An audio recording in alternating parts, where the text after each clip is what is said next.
All right.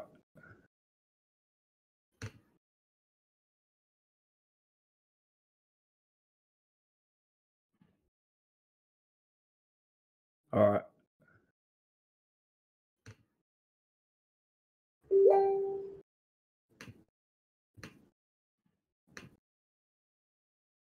All right.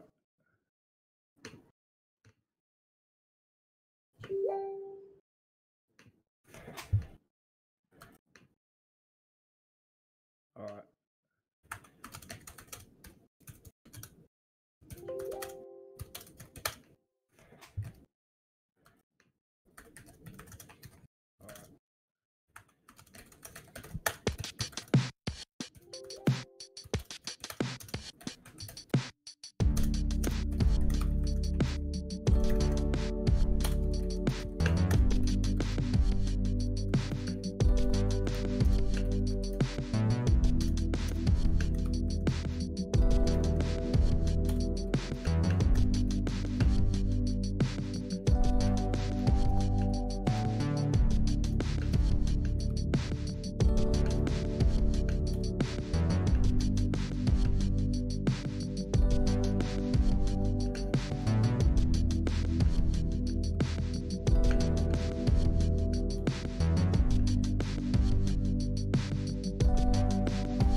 Alrighty, I'm good.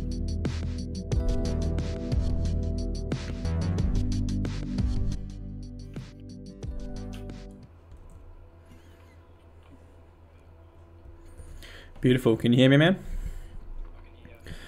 Alright, I believe we are live. I'm just gonna wait until it switches over on YouTube on my thing, make sure I can hear it. Yeah. Yeah, man. Alright, there's the screen there. And I can see on YouTube now that it's all going good. It's a little bit behind, but I guess that can be expected. Alright, guys, welcome to League Lane with Dane, the first podcast that we're going to be putting up. Joining me today is Oliver from NRL, in my opinion. So basically, me and Oliver both run Facebook pages. I'm obviously under the brand Clarkie's Column, and Oliver NRL, in my opinion, bringing you guys rumours, updates, and realistically just discussing our great game. So before we get into things today, Oliver, what was something that inspired you or made you want to start your Facebook page?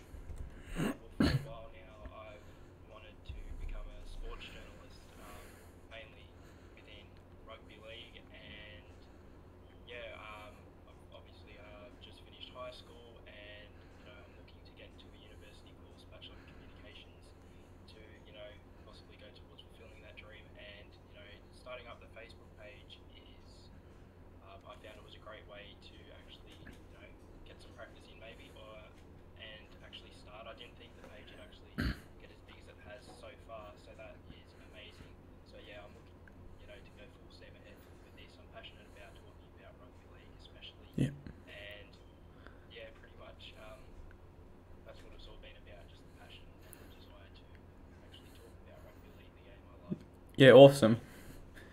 Yeah, awesome. And I was just about to say I think that's why we clicked so fast. Realistically, like we only met yesterday, but I feel like we've already formed a pretty good friendship bond there.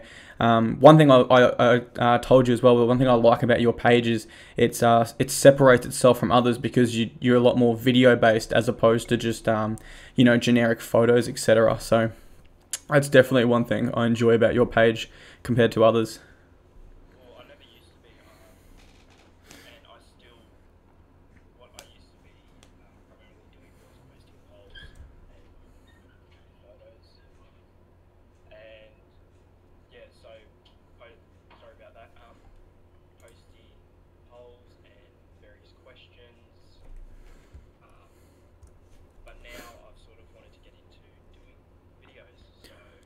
Awesome, man.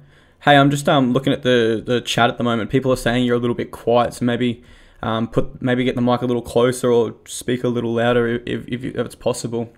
All right, let's get into some of the recent news. So let's start off with the coaching swap, the Broncos and the South Sydney Rabbitohs, which there's a bit of a. Do you have the YouTube link open there, man? I can sort of hear myself coming back. That's all good. So let's get into the coaching swap. Brisbane Broncos and South Sydney Rabbitohs. Of the two clubs, which one do you see benefiting more? Long term, I see the Broncos benefiting more. However, short term, definitely the Rabbitohs. Yeah, I definitely agree with you. I think with Wayne Bennett as the coach at the Rabbitohs, he's a little bit more established than Seabold. And I think with that, he can attract some larger name players. I also don't think it's any secret as to why Oates or Tavita Pengai Jr. were only interested in a one-year deal with the Broncos. Yeah, that's exactly right. Because of the coaching change, and because it's also happened so sudden, of course. You know, they did sign on to contracts with you in 2020. Obviously, over the past couple of years, we've seen, past couple of days, we've seen that change, and you know, it's been effective immediately. I can just think off the top of my head a player like Sean O'Sullivan who signed with the Broncos because he wanted to play under Wayne Bennett, and that was one of the key reasons why he signed with the Broncos. You know, obviously now it's Anthony Seibold there, so you know it has affected players. Yeah. And on some of the Broncos signings, on Tavita Pengai Jr. in particular, with the one-year deal, it is likely that is because he's interested in joining Wayne at the Rabbitohs, but there is also a chance he sees his worth as a player. He knows if he was to sign a long-term deal for perhaps $500K a year, next year could very well be a breakout year for him, especially now he's eligible to be selected for State of Origin. Signing that one-year deal really opens him up to potentially a much larger contract come 2020. Yeah, I can see it as that, but I can also see it as possibly he only wants a one-year deal because he is planning on signing with South Sydney next year and going over there with Wayne Bennett. There was also talks, I think earlier on in the year, not quite sure if there's any rumblings about it anymore, about Pengai Jr. going to Newcastle. Yeah. But at this point in time, I think he will sign with South Sydney next year, but Yep. obviously only time will tell. However, at this point in time, yeah, I think he will be at South Sydney in Yeah. 2020. I definitely agree. And I would almost go as far as say he would have been interested this year. The only issue I can see there is the Rabbitohs cap is completely filled. So John Sutton wanted to re-sign for a much larger value. He had to accept a much less deal than he originally wanted to play on. Obviously, he's a one-club man. He didn't want to go to a rival club. And another interesting fact about the Rabbitohs at the moment is Robert Jennings. He's still unsigned, but he's at training with them. So obviously there is something in the works there, but the fact they're not able to sign the man who came second in the try scorer tally last year, I believe, really indicated that Tavita Pengai Jr. really wasn't a chance this year. Yeah, and you know, another thing as well, they've just re-signed Damien Cook, as we can see, in a deal that totals to I think $4.5 million until 2023. So we can see where a lot of you know their cap has actually gone to. So yeah, it's Yeah. very understandable that you know, the lack of money they have in their salary cap at the moment. Definitely, and just on Damien Cook, while we've got him on our topic, how big of a re-signing is that for the Rabbitohs to you? I mean, obviously he's the Australian and the New South Wales Blues hooker, but you know, how important do you think that actually is to the Souths? Massive. I'd almost say it would be the re-signing, I guess, of next season at least. You know, he is obviously 27, which is, I guess, older, but you know, he's re-signed until he'll be 32. And when you think about it, a lot of the players who are that age now, or around that age in sort of their early to mid 30s, you're talking guys like, well, a couple of years ago, Jonathan Thurston was still playing at a high level then. Cameron Smith, Billy Slater, we know the names. Obviously, Cooper Crop's around there now as well. So, you know, there's no indication from the players that we've seen, players at that age, that he'll be slowing down. So, Yep.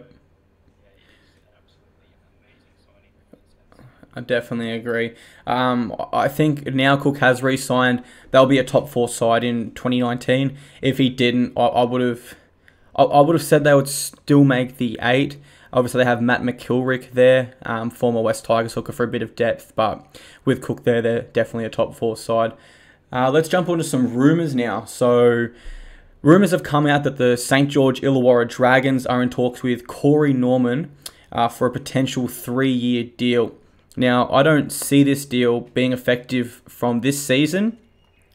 And I'm sure you'll agree there. Matt Duffy, they have a shorter spot. Obviously, Ben Hunt is on 1.2 million. And Widdop's their captain.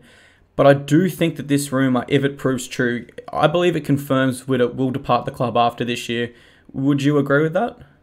Yeah, I would agree that they're obviously doing this for a reason. They're not just going to sign Corey Norman and have him inside where they've already got Gareth Widdop and Ben Hunt there, and also a player who, in Kern Mann as well, who can play a variety of positions. So I definitely do not think that Corey Norman would be in talks with the Dragons unless a player like Gareth Widdop was looking to leave. And I think it's rumoured that he's homesick, wants to go back to the Super League. Yeah. Can I just add, by the way, if he does go back to the Super League, what a massive signing for the Super League. I know they obviously usually get a lot of NRL players, but Yeah. for them to get a player of his calibre and how crucial he's proven to be to the Dragons over the past couple of years, he would get a hero's welcome if he did return back to the Super League. Yeah, and we look at a lot of players that do go over to the Super League. Usually they're at the later stages of their career. Widdop is obviously nearing that, but I think if he was to go next year, he could still give a Super League side at least 3 or 4 more good years and put them right into title contention.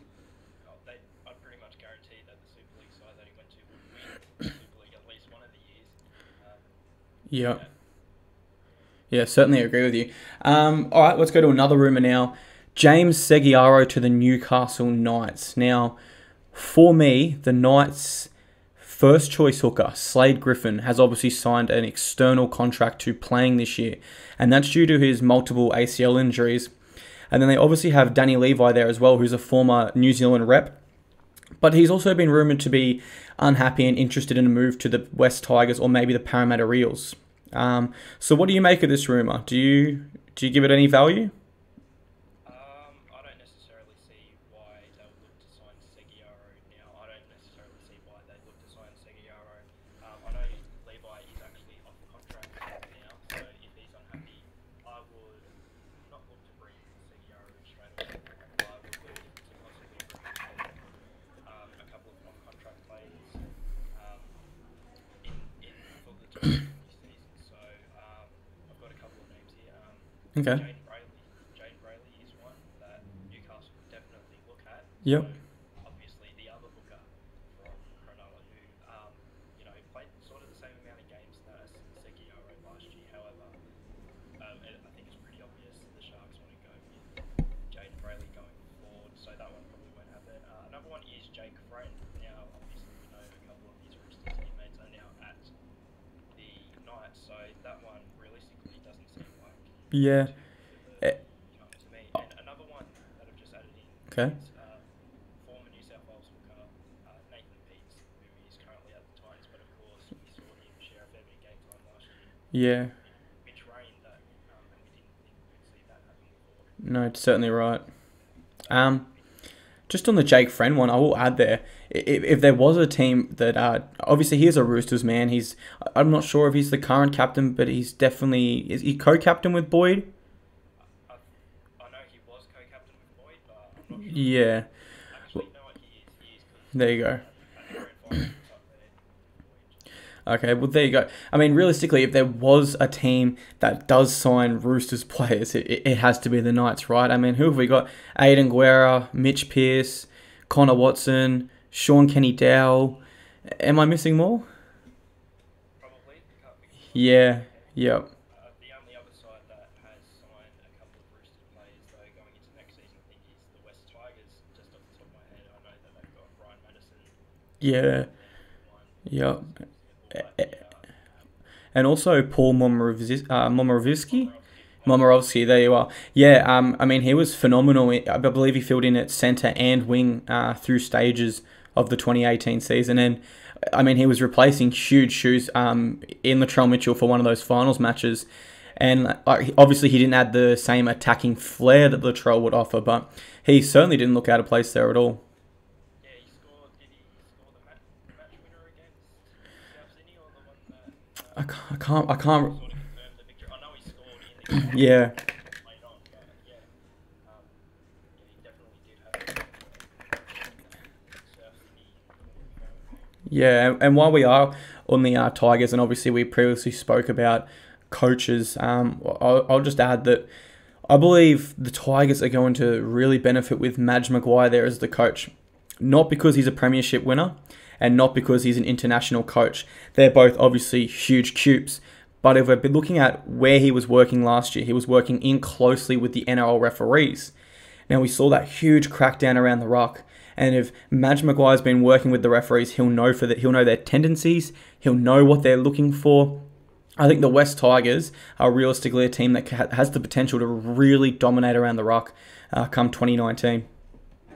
Yeah, that's a good way to look at it. Personally, for me, 2019, I don't necessarily see them doing anything too amazing. I personally don't even see them making the top 8. I think they still, they're sort of putting the pieces in place, and definitely Madge Maguire is the one that can eventually lead them to, or cementing them as a Yeah. side. Yeah. 2019 though, for me, maybe not, but I could be just being a bit too cynical here and not giving him a chance. But definitely about training them to be one of the best teams around the ruck. I do agree with that. Yeah, I'll just quickly add for people watching, if you are interested in a ladder breakdown, I do have that on my channel, as well as some predicted team lists. So after this is finished, if you want to have a click onto that, I break down the ladder, why I've put teams at certain things, rated their depth potential. It's a pretty in-depth video. But for now, we will move on. Let's move on to some 2019 player signings. And me and Oliver will discuss the impact we think they'll have, whether it was the right move, wrong move, etc., etc. So let's start off with the Brisbane Broncos. Sean O'Sullivan, what do you make of this signing? Young, obviously not massively proven, as I stated before. Came in thinking that he was going to be coached by Wayne. I'll just stop you for 1 second, man. Just checking the chat. Everyone's asking you to turn up your mic, or just talk a little louder. Yeah, no worries. Is this good? The chat is usually about a couple seconds behind, so if you just finish where you're at on Sean O'Sullivan, I'll be able to let you know what they're saying. Yeah, not a problem. So, Sean O'Sullivan did think he was going to be playing under Wayne Bennett this year. I don't think that'll affect him too much, although it would be a bit of a shock to him. However, obviously a lot of potential. I've heard a lot of good things about him, and a thing that you've got to think about too, he's just come from the Roosters. Now, the Roosters, who are the halves that he would have been mingling there, the likes of Luke Keary and Cooper Cronk. So he's definitely had the opportunity to be mentored by a couple of really good players there at the Roosters during his time there. And at the Broncos,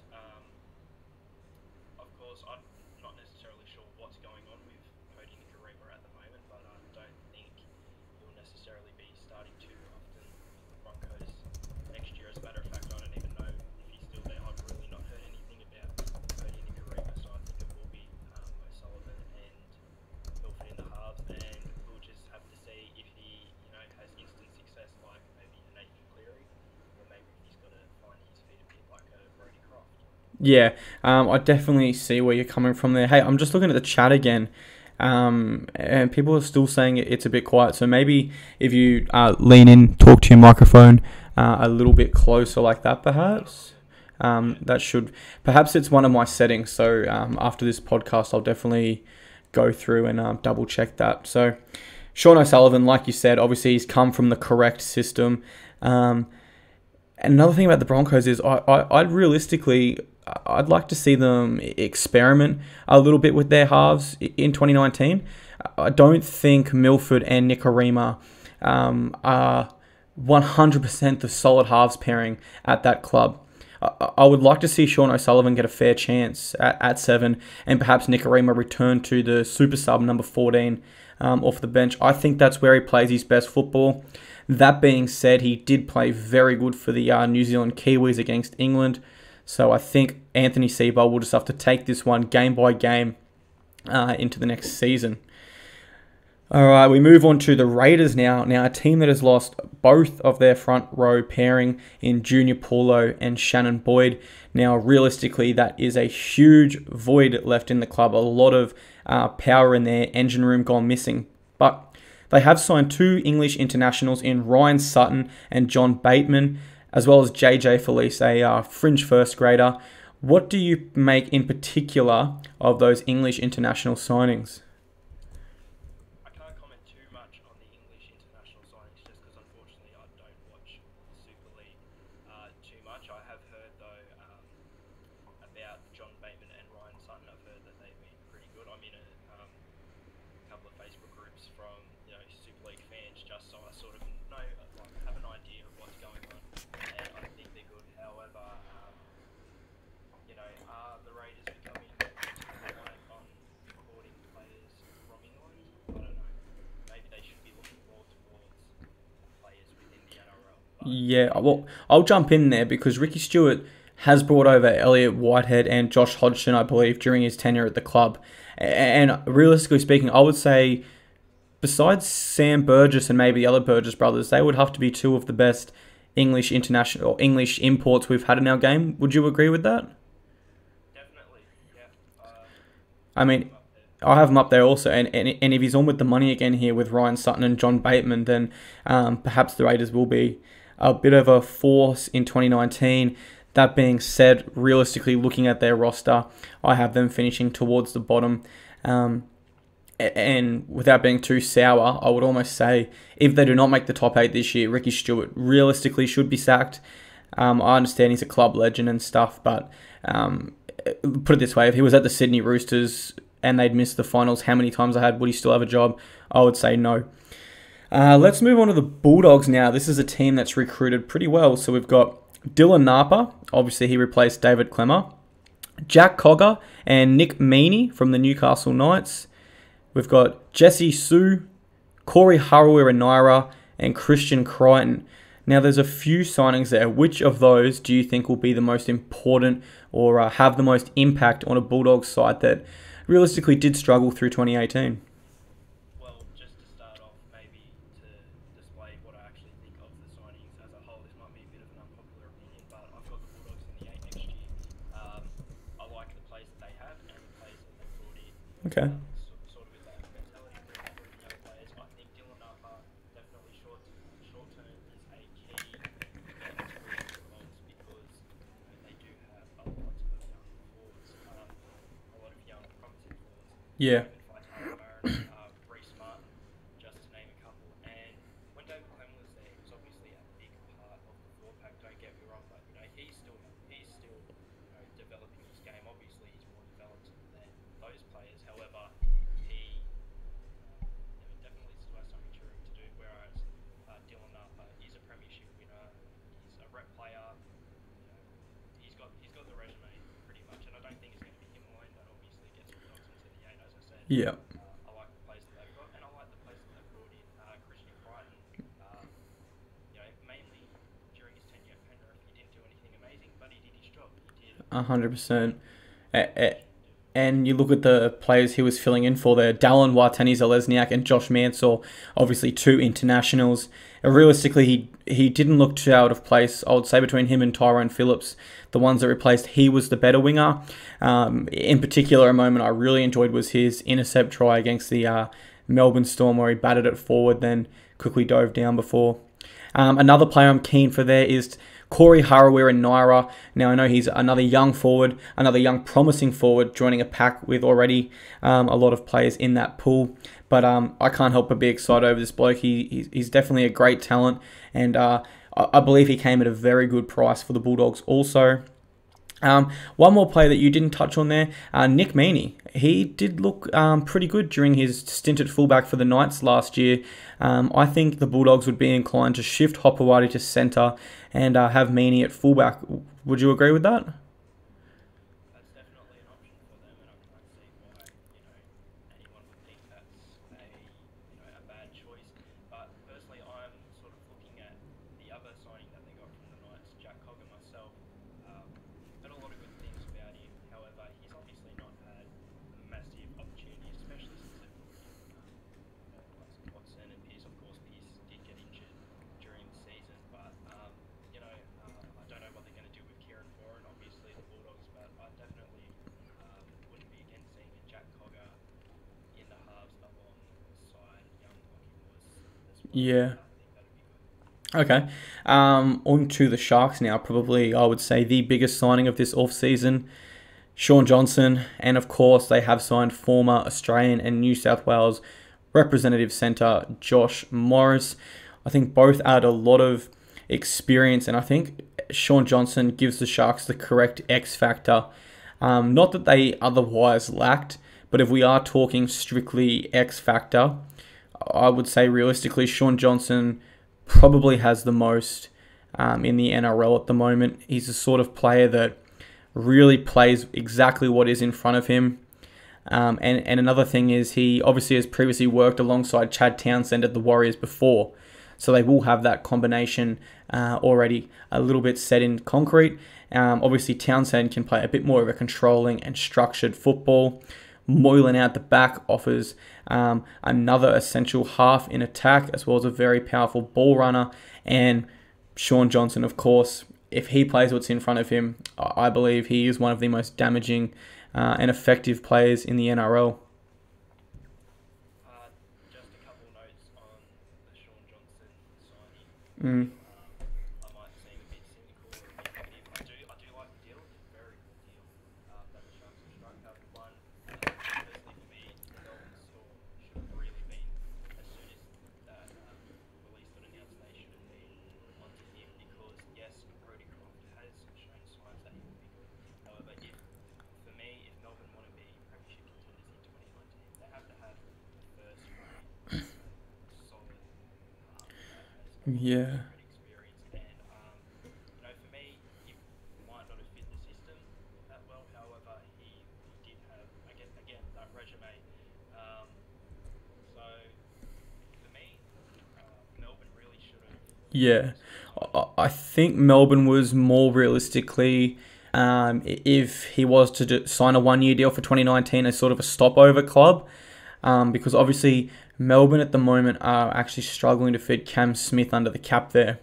Rumoured players to be going would be Chase Blair, Sam Cassiano and Patrick Carfusi. So I definitely agree with what you're saying for 2020, but I just don't think they would have been able to fit someone that demands the sort of money Johnson does in 2019.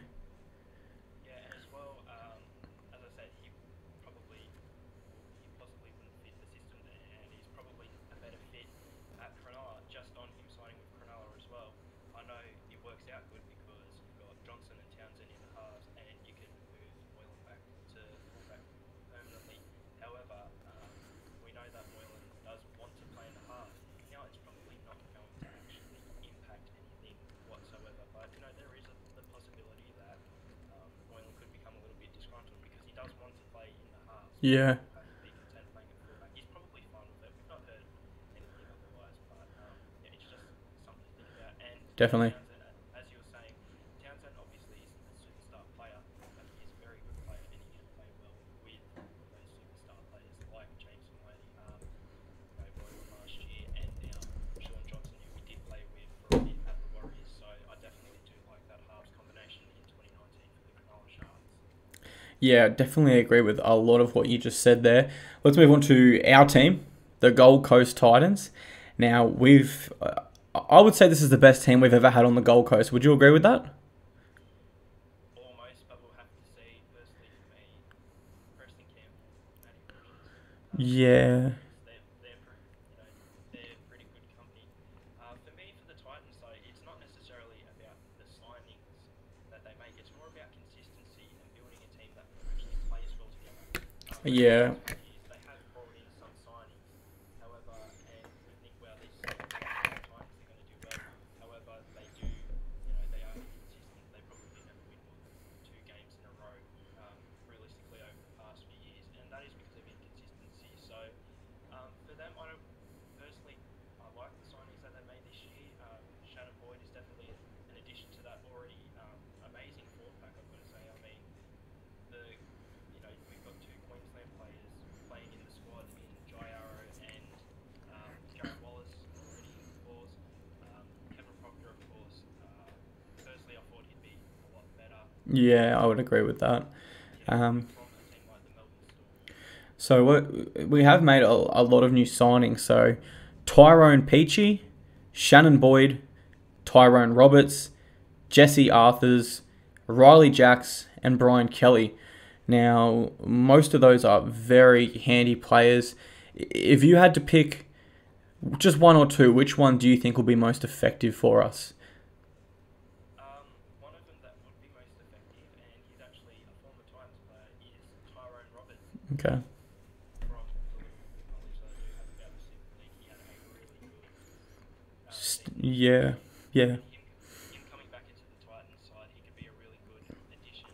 However, I do like AJ Brimson personally, and I would like to see the Titans build like a long-term halves relationship between Brimson and between Ash Taylor. But obviously, they have brought in Tyrone Roberts, who can play in a variety of positions, obviously. But I think the Titans would probably play Roberts in the halves, or maybe Riley Jacks, who obviously has experience playing for the Melbourne Storm, and Yeah. what type of club the Melbourne Storm is, very lucrative club to be a part of.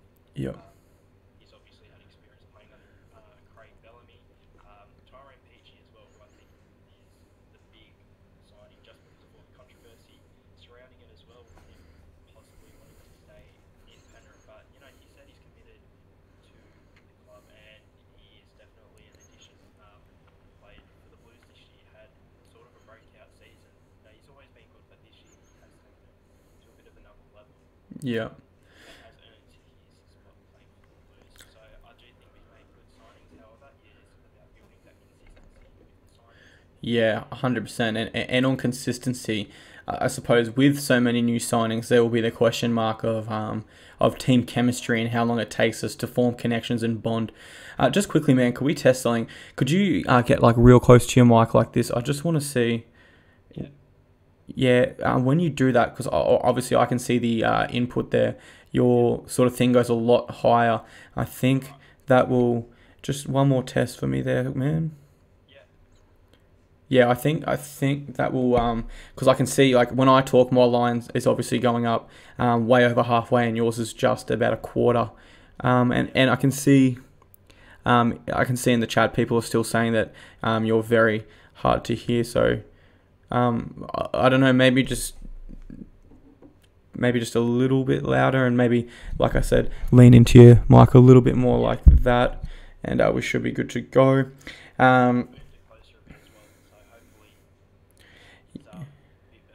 Yeah, awesome. All right, so let's go on to the Manly Sea Eagles now. The main signing for me here is Kane LG. Now, I guess the question with LG is, how does he fit into Cherry Evans' team? Because realistically, we know the Sea Eagles is Cherry's team. He's the captain, the goal kicker, and he's sort of always wanted to take that dominant approach on the field. Personally, I think Kane LG is a very talented player. I would just say he didn't click very well with Ash Taylor. I think they both had a bit too similar style of play. But I do see him playing well under Cherry Evans, if we can use that word, with a lesser role. Cherry Evans more steering the ship, and LG able to jump in where he sees fit. I would say he'll have a pretty good year and get back on track in 2019. What do you make of those comments? Would you agree? Yeah, sort of. I wouldn't necessarily say he would be signing of the year. Just a bit louder there, bro. Yeah, he could definitely fit into that Manly squad, of course, and play his role and play it well. However, I don't necessarily think he will be a massive signing, and I don't necessarily think he will have like a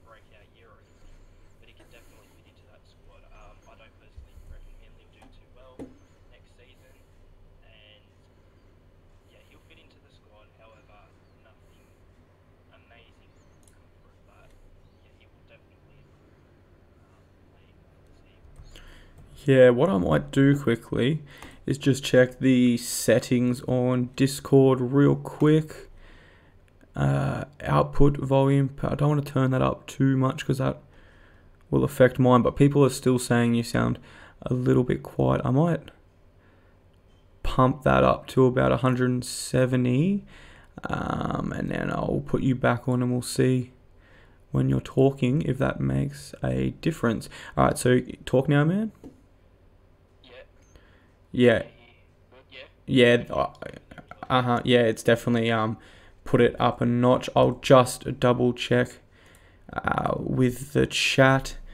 Does that sound better? And we'll see if other people are noticing you sound a little bit louder now.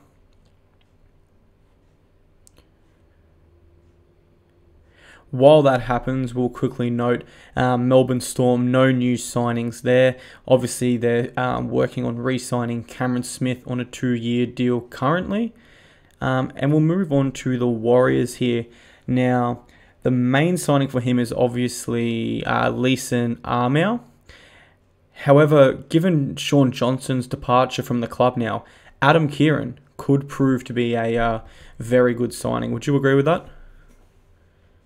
Yeah, I don't know too much about Adam Kieran. However, next year they're obviously, the hand is being forced. They are going to have to plug some of that young talent, definitely as well, because they've also let Mason Lino go to the Newcastle Knights as well. So they've not given themselves many options. However, realistically, I think for the Warriors, when they've told Sean Johnson on November 1st, the day he became an off-contract player, that he is not going to be their priority to re-sign, I think they definitely should have had a plan in place for him to ask for a release, because they probably should have seen that as a very big possibility. So I think they would have had a plan in place.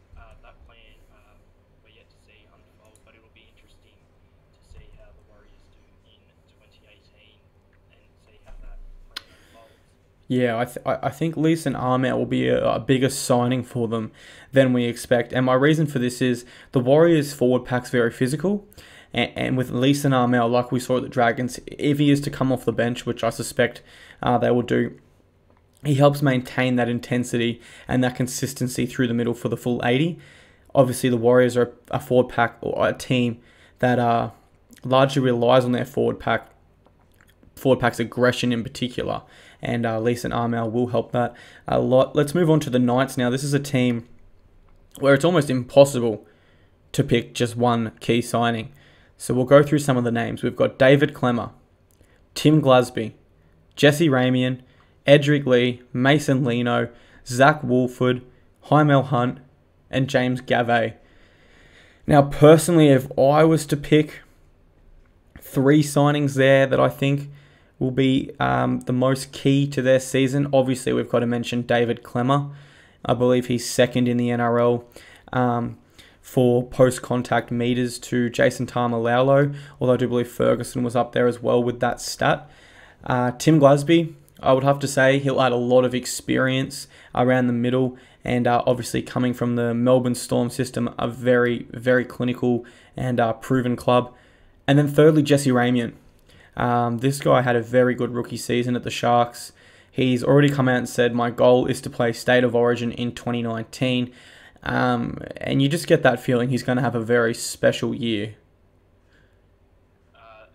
Probably not a State of Origin level year yet, but yeah, I do agree with that he could have a very special year. However, the big name signing is definitely David Clemmer, who I do think will be better in the long term for them as well. I know he's still a very big player now. However, one thing that has been a problem with David Clemmer is not necessarily his maturity, but channeling his anger sort of thing. And he's still got to mature in that sense, where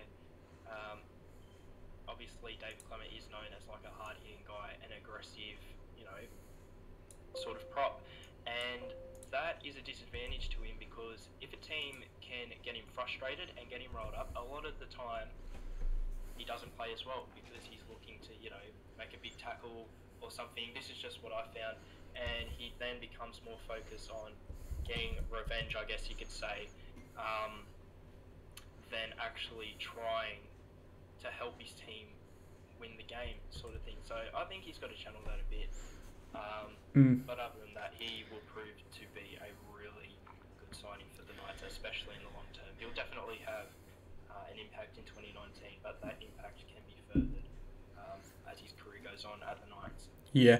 Hey, just quickly, I do need to apologise to what was causing the audio to be quiet, and thanks to Fletch, he's actually saying turn it up more. But what it was, I had you coming through my speakers, and I had my own thing on only 50, and my microphone turned down. So that I believe that's what was causing you to come through a little bit quiet. Obviously, guys, this is both of our first time podcasting, so there will be a few bumps in the road, but thank you very much for helping us out there, Fletch. Greatly appreciated. We move on to the Cowboys now. Oh, sorry, I just sort of wanted to add something on that. If you saw at the start of the show, it seemed like I was talking to someone or something. I was actually getting this handed to me. I've got people watching this downstairs, and it says you are not loud enough, so I've tried, so... Yeah. All right.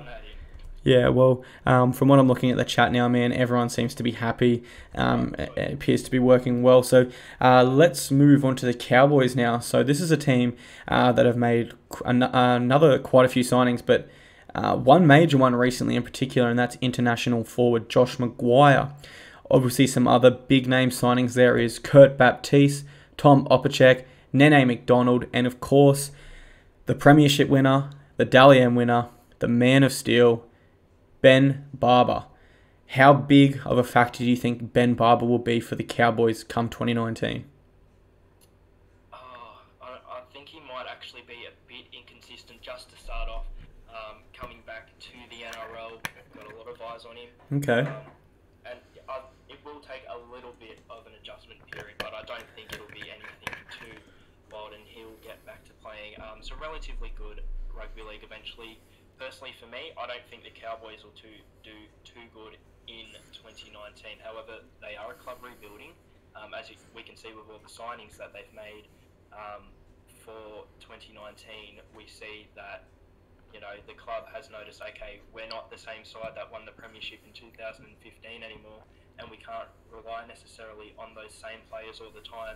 We've got to have a bit of variety, and that's why they've also brought in the likes of Josh McGuire and Tom Opacek to a forward pack that I think definitely, at least a couple of years ago, we thought probably could have been the best in the NRL. Mm-hmm. That's actually a question I did want to pose to you. So Matt Scott, Jake Granville, Jordan McLean, Cohen Hess, Gavin Cooper, Jason Tamalalo, Josh McGuire, Kurt Baptiste, Ethan Lowe, Scott Bolton, John Asiata, the list goes on. Is this the best forward pack within the NRL? No, not right now. Especially because a few of those names are new signings, so we can't necessarily comment on that right now.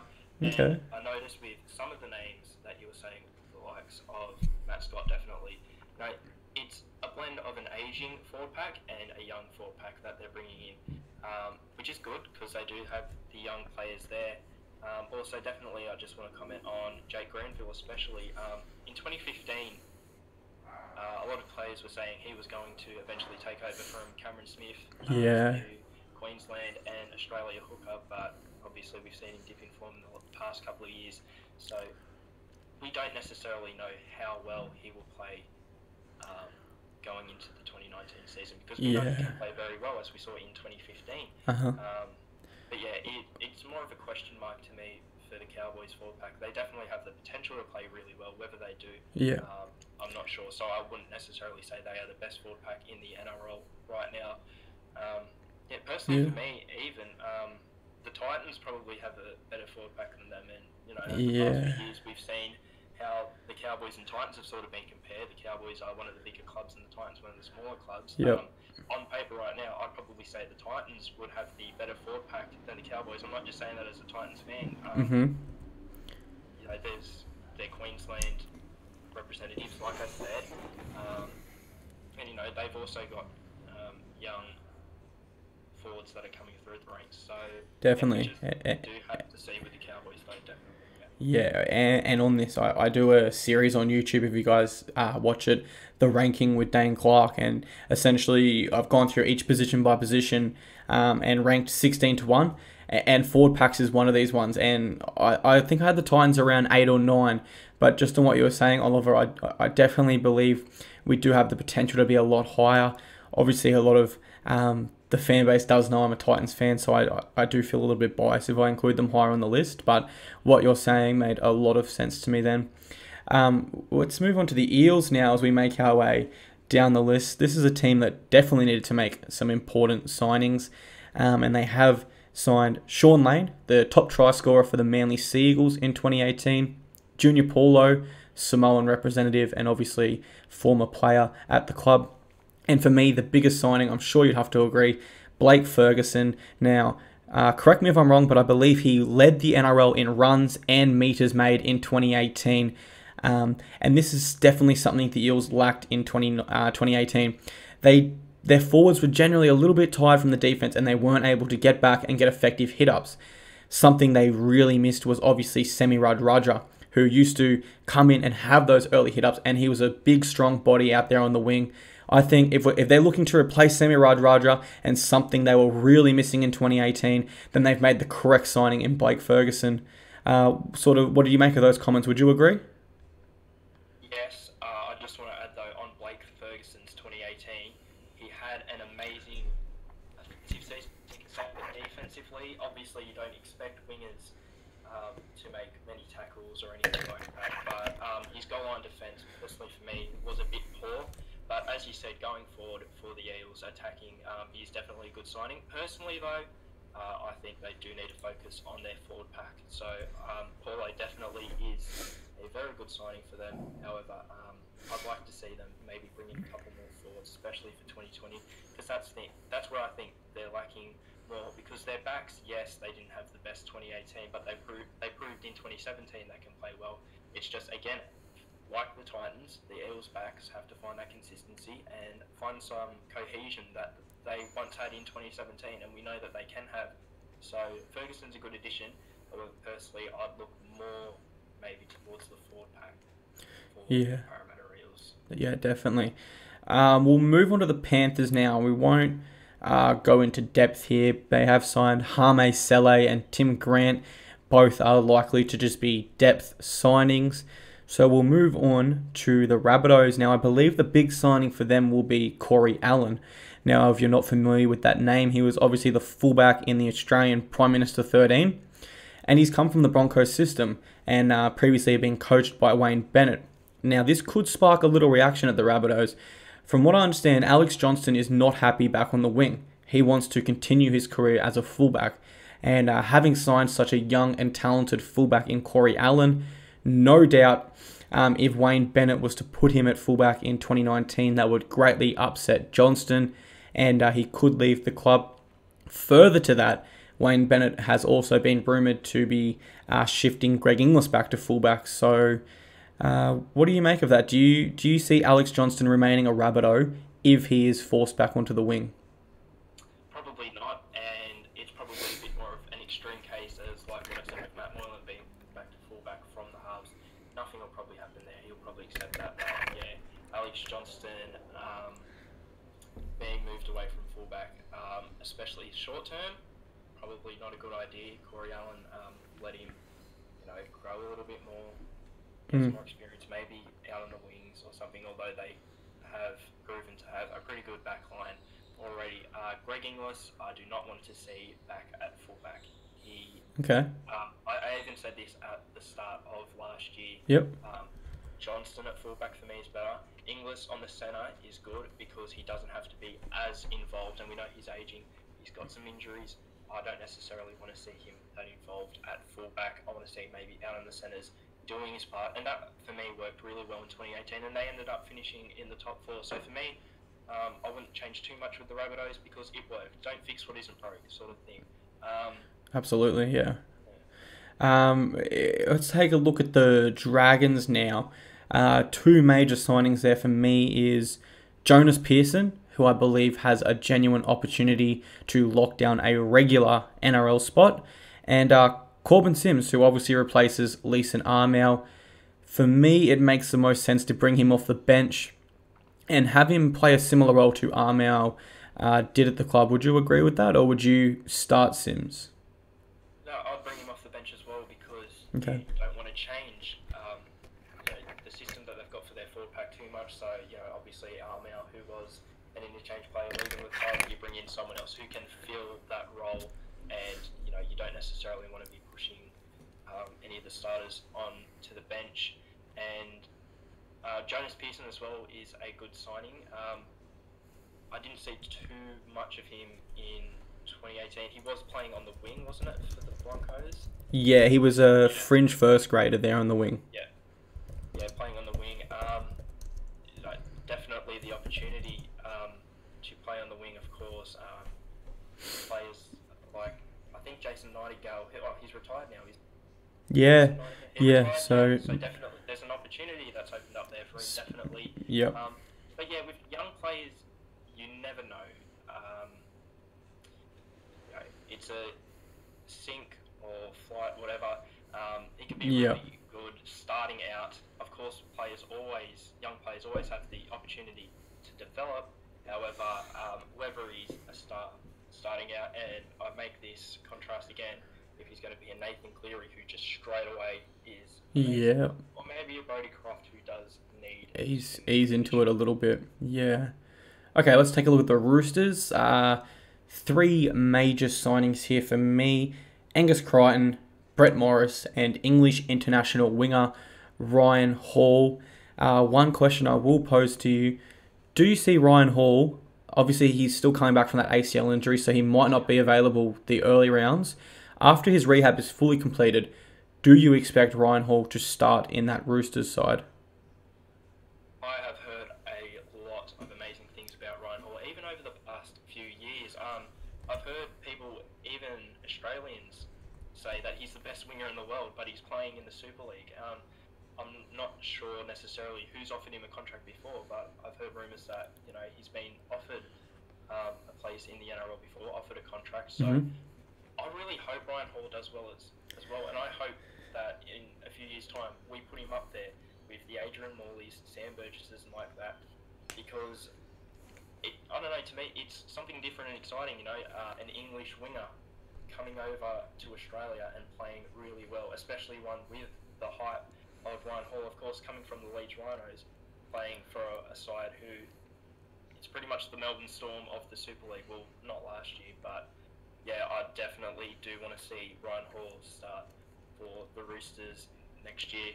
However, they do have a lot of backs now, especially in the 1 to 5. So maybe that would mean a player like Morris might obviously not start, because do you think they've got Tupou, Joseph Manu? Well, they've lost Blake Ferguson, but I think Ryan Hall would more be suited to that role once he comes back. Well, I can agree with you with how you're saying he should be a first grade winger. No doubt there is comparisons of him to the very best our game's ever, or not ever seen, but has seen. And obviously he hasn't come here to play reserve grade. But if I'm Trent Robertson, I'm looking at my current roster, and I think we can almost say James Tedesco does play State of Origin. I think that's a given. And I think the question for Ryan Hall is, does he play fullback? I don't believe he does. Whereas Brett Morris can play fullback. I think Trent Robinson keeps the combination of Latrell Mitchell and Daniel Tupou on one wing. And I think he has Joey Manu and Brett Morris on the other wing, purely because Brett Morris is probably the man to fill in at fullback during the State of Origin period. But I definitely do agree with what you're saying. Ryan Hall does deserve a genuine chance, and he hasn't come here to play reserve grade. Yeah, unfortunately, he might play reserve grade, and I can see him starting off when he first comes back playing reserve grade, obviously, because he's come back from, I think he's done his ACL, like such a big injury like that. You do want to ease someone back in, but hopefully he does eventually find himself starting for the Roosters somewhere in there.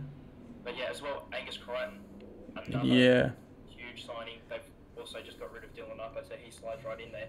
And if you cast your mind back the past few years, the teams that have won the comp, they've not really changed too much, and understandably, because you've won the comp, you don't really need to change that much. However, what you'll find is they start off really hot the next season. However, eventually teams start, okay, we're working out what your game plan is, we work out what you do, and they come up with plans to stop that. And that's why teams don't go back to back, because eventually as the season goes on, they still do very well, usually still make the 8, obviously, but there is that drop off, and then they eventually don't win the grand final. This season, though, I do think the Roosters can very well go back to back, because they have made these signings, because they have improved their team, and hopefully they can also use that as an excuse to change up the way they play a little bit and adapt a bit more, so that they can have another really good 2019. I would agree. In 2018. I would agree. I would say of all the sides that have won the premiership in the last decade, the Sydney Roosters have the best chance to go back to back. And I think we have a look at their back row. Victor Radley is going to be forced back to the bench here, you would imagine, with New South Wales back row of Crichton and Cordner there. And I'm just imagining Victor Radley coming on at about the 30-minute mark and putting some huge shots on some already tired forward packs. So let's move on to our next little segment here we wanted to talk about. Now, Gus Gould put out a tweet the other day. Now, I'm going to read this word for word. I believe domestic season is too long. Rep seasons are too short and treated as add-ons. We can make up the revenue. I believe we can increase revenue with a properly constructed mid-season rep schedule, but that's just me. Obviously, we were speaking about this a little bit yesterday, but what do you make of Gus's comments there? Is a mid-season rep sort of competition something you would like to see implemented? Is it something you'd like to see at all? Not mid-season, definitely not mid-season. And Gus Gould saying that rep football is an add-on. It is an add-on. Agree. In a sense, it's an add-on because it's the best players from club football playing at the next level against the best. It's an add-on. It's an added attraction type of thing, and it's also a way to reward players for the form that they've been in. And I definitely don't see it mid-season. If you want to have a rep period where you just play all the rep games at once with no club footy in between, pre-season or post-season, I know a lot of players would probably complain because they want to have a rest or whatever, when realistically, if you go back probably 20 years, maybe even less. Full-time jobs. Players want to play. They just want to play. They don't want rest periods or whatever. And there certainly wasn't the sort of money attached to it like there is now. So definitely, probably the players back then have a better argument to not want to play than the players do today. I definitely prefer to see it pre or post season. And international rugby league's already taking that on. In a sense, they still have the Pacific Islander test and that sort of... Exactly. On that rep weekend where we saw Origin, I believe on the Sunday last year. That's something I realistically would like to see continue. I went to the double header between PNG, Fiji, and of course Samoa and Tonga in the main event there, and it was an unreal atmosphere, and it was a little warm up almost to what we were set to see on Sunday State of Origin. Is that something you'd like to see again in 2019? Yeah, I'd like to see that incorporated, but as I said again, I wouldn't necessarily want to see it mid-season, because we've got to remember it does take the focus off club football a bit, which you would expect, but any team with momentum, let's just say the Roosters, they're coming first, they've got all this momentum, they've won a few games in a row, they then have to stop for, let's just say 3 weeks if Origin is on 3 weeks in a row, let's just say. So it disrupts momentum. A lot of teams, obviously, all their players aren't together because they're off playing rep footy. It just does interrupt the NRL season a bit too much. Yeah. There would be club football without rep football. However, there'll be no rep football without club football, and I think we've got to think of that first and foremost. We shouldn't be looking at State of Origin above club football. We shouldn't necessarily be seeing Australia, international football above club football either, because club football is at the heart, it's the basis.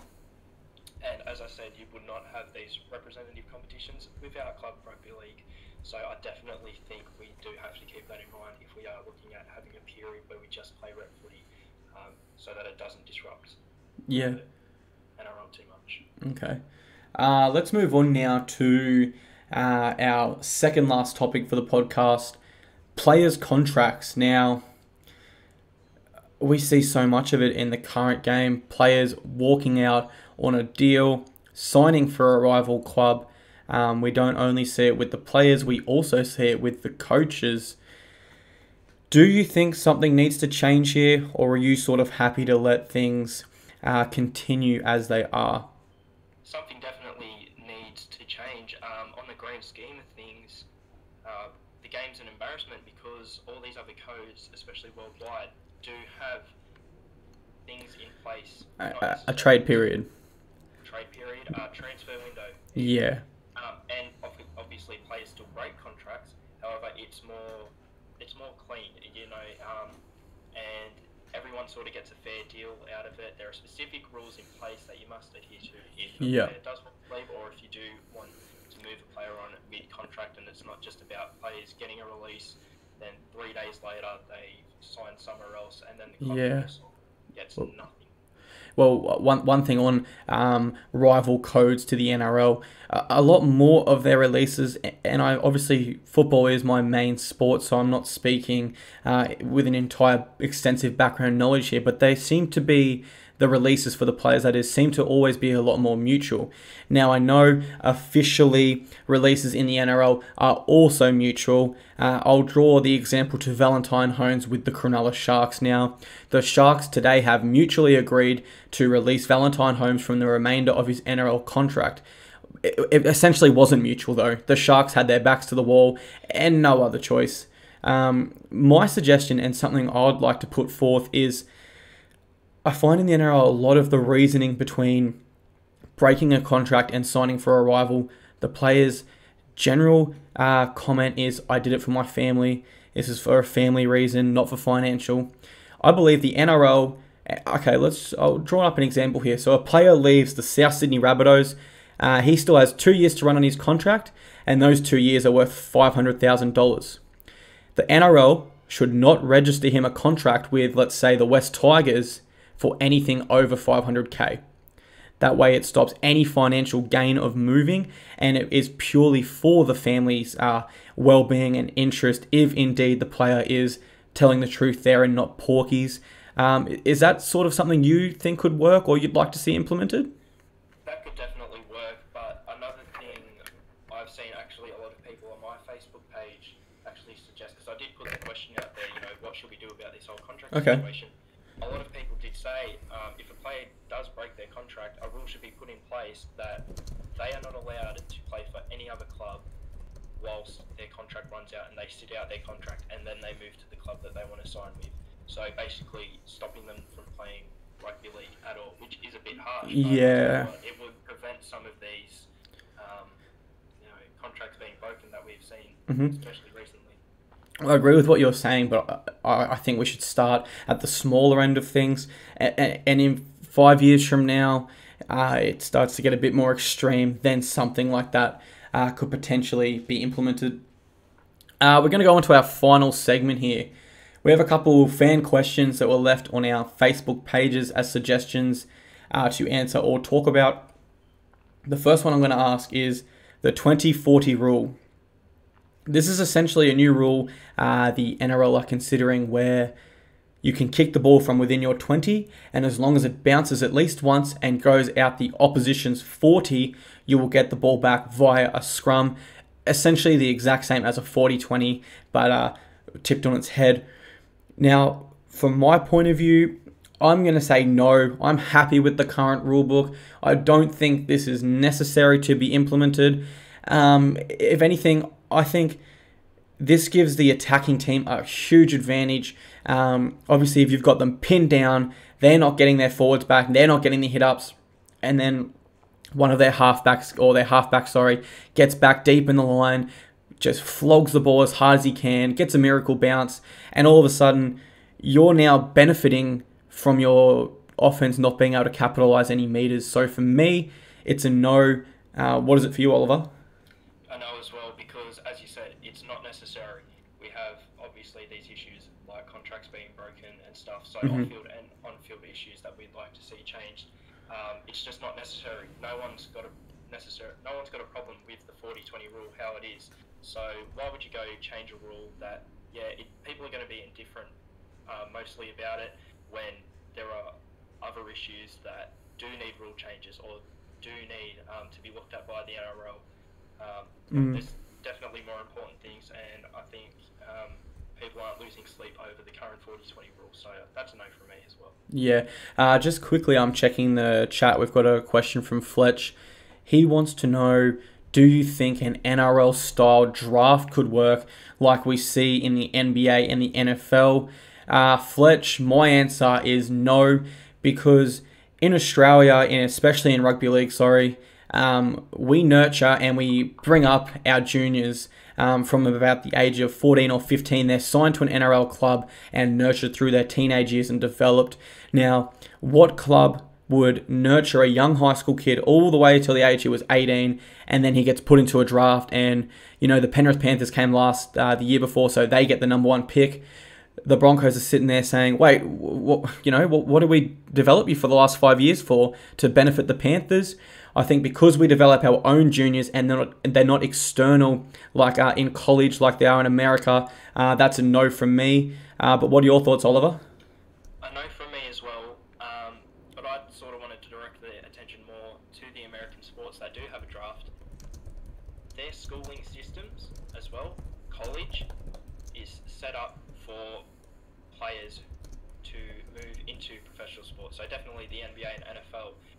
And as you said, NRL clubs nurture these young players to a point where they get to, play first grade for them one day. Whereas, a player coming out of high school playing for college, that college team isn't connected to the Los Angeles Lakers or to the New York Giants or anything. They're a separate entity. So that's why it's fair when they get drafted, because they have no affiliation, official affiliation with those pro teams. So the college's main job is to get them to that next stage, and they're completely external. They don't care which club that's for. Whereas, like you were alluding to, our junior base, they're developing them purely for their own gain in the future. Yeah, definitely. Yeah. Okay, so the next question we got asked was, in representative football, should you only be able to play the position you predominantly play at club? Now, I will draw an example of this to Tom Trbojevic, who is the fullback for the Manly Sea Eagles. However, come New South Wales Blues, he's the winger. Come Australian Kangaroos, I believe he was the centre. What are your thoughts on this, Oliver? Should a player be able to play out of position? For me, again, it's not a massive deal, but I can see why people want players to play in the same position for their rep team as they do for their club side. Because, like with Tom Trbojevic, he played fullback for Manly. He was seen as an amazing fullback for Manly. He was seen as an origin player due to what he'd done in the fullback position for Manly. So why would you go stick him out on the centre or the wing when it comes origin time, when you've seen he's best used at fullback? So I definitely do see an argument for it. I also see why they are playing out of position, because they want the best. Yeah. They definitely want the best players, and they're trying to fit them in wherever they can so they can have them all. They don't want to choose between Tom Trbojevic and James Tedesco. They want them both. And to summarise it with something you were speaking about earlier, I don't believe in the grand scheme of things in our game currently, this is a major issue that needs attending to. There is obviously a lot more significant things for me. Our next question, would you like to see a golden try rule implemented in 2019 where essentially, come extra time, a field goal is worthless? You must score a try to win that game. If no one scores after the 10 minutes, both sides walk away with the 1 point. What are your thoughts, Oliver? I'm not massively for or against, but I am leaning more towards the for side, especially for the regular season. I sort of like how they have extra time for those big finals games, so you've really got to grind it out.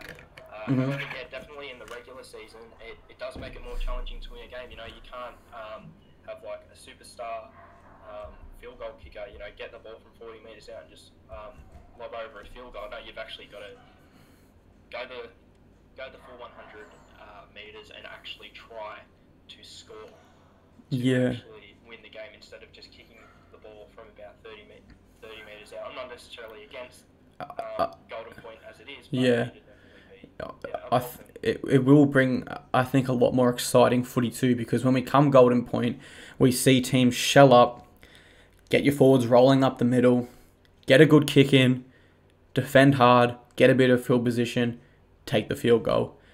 How good would it be?